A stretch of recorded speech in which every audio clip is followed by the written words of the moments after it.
Hey, welcome back. Let's continue our lesson on purchasing merchandise inventory in a perpetual inventory system.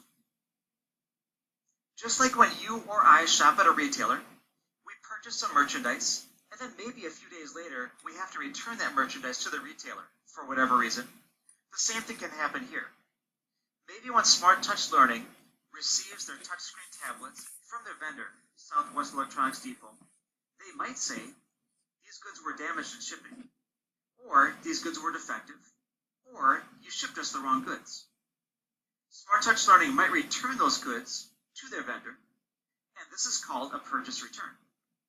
This is a situation in which sellers allow purchasers to return merchandise that is defective, damaged, or otherwise unsuitable. Or this could happen. Maybe the vendor says, just keep the tablets and we'll only charge you half the original price. That's called a purchase allowance. That's a deduction from the sales price granted to the purchaser as an incentive to keep the goods that are not as ordered.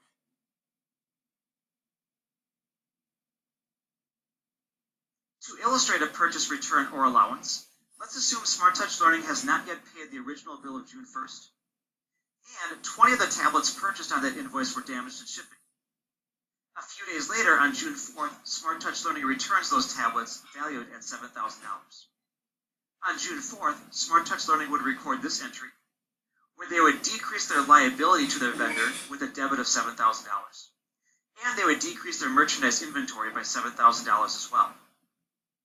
Now, keep in mind that if Smart Touch Learning is granted an allowance, they're allowed to keep the tablets, but their vendor, Southwest Electronics Depot, says, you know what, we'll just knock off $7,000 of the price. You just keep those damaged tablets. We would record the exact same entry if it's a purchase allowance. Same thing as if it was a purchase return. Let's show you another example, and here's where things might get a little trickier. On June 10th, Smart Touch Learning purchased 15 tablets from its vendor on account with credit terms 3, 15, and 30 at a cost of $5,250. When we record the June 10th transaction for Smart Touch Learning, it's actually pretty simple.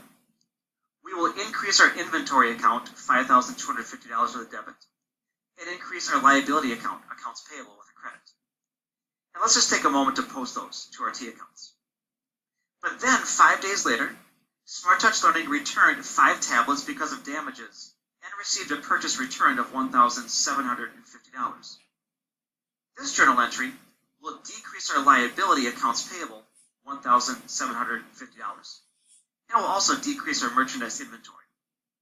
So now accounts payable, we owe our vendor $3,500, and merchandise inventory for this purchase is valued at $3,500.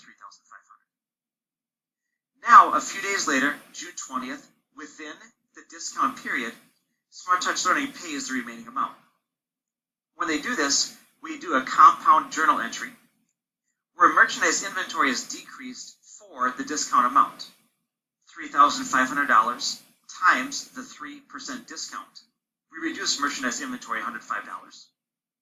Therefore, when we pay cash, it's not for the entire $3,500, it's for $3,395. But notice accounts payable is debited for the entire remaining amount.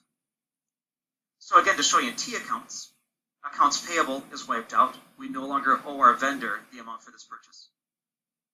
And merchandise inventory is decreased, where now the purchase is $3,395. So come on back for one more part number 3, on purchasing inventory on account with merchandise.